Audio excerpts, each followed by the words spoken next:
Üdvözletem! Simon Kornél vagyok, az Arcis Kft. Igazgatója. Röviden szeretném bemutatni a cégünket.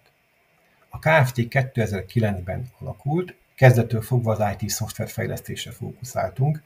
2017-ben létrehoztuk az Ibello márkát, amivel a minőségi szoftvergyártás támogatását tűztük ki célul.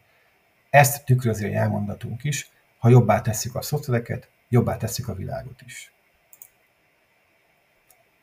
A tevékenységi körünk 4 fő részre osztható.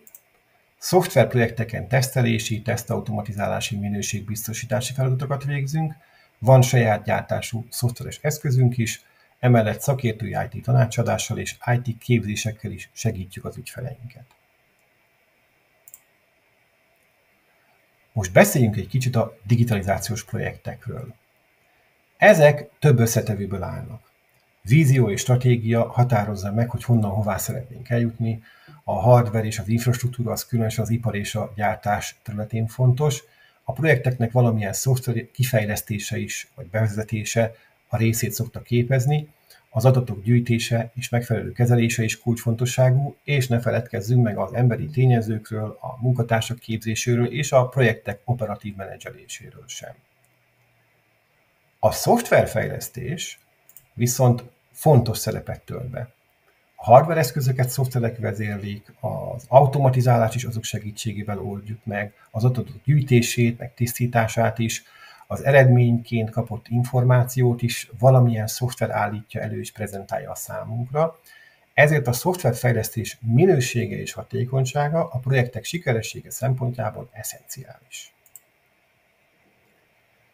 A szoftverfejlesztés folyamata a megrendelő szempontjából klasszikusan 5 lépésre bomlik. A specifikáció időszakában a szoftverrel kapcsolatos követelmények összegyűjtése, megfogalmazása és kommunikálása történik. A szoftverfejlesztést ezek alapján általában külső megbízott cég végzi, az eredmény átvételekor ellenőrizni kell, hogy az elvárások megfelelően teljesülnek-e, ezután a szoftvert üzembe helyezzük, majd elkezdjük használni, ez az üzemeltetés időszaka. Megrendelőként az utolsó 2 lépés fontossága egyértelműnek tűnik. Az elkészült szoftvert szeretnénk minél kevesebb problémával, minél rövidebb idő alatt üzembe helyezni.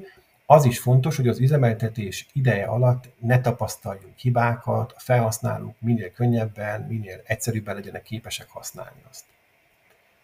Ezeknek a céloknak az eléréséhez viszont érdemes az első 3 lépésre is odafigyelni. Talán nem világos a számunkra, hogy a megrendelőnek milyen felelőssége, milyen cselekvési lehetősége van a specifikációban, a fejlesztő választásban és az ellenőrzésben, pedig ha megfelelő módszerekkel időt szánunk ezekre a területekre, akkor sokkal jobb eredményt érhetünk el. A projektek csúszási okai között kiemelkedő helyet foglalnak el a szoftveres problémák vagy szoftverhibák. Ezeknek a jelenléte megakadályozhatja az üzembe helyezést, meg az optimális használatot. Kimutatták, hogy a folyamat végén észlelt problémák javítási költsége akár 10-szeres, 100-szoros is lehet a folyamat elején észlelt hibákéhoz képest. Hibák, nehézségek mindig vannak. A javításért természetesen valamilyen módon mindig a megrendelő fizet. Ezért neki elemi érdeke az, hogy az minél kisebb költséggel valósuljon meg. A megfelelő szakértelemmel és módszertannal rendelkező partner választása természetesen nagyon fontos.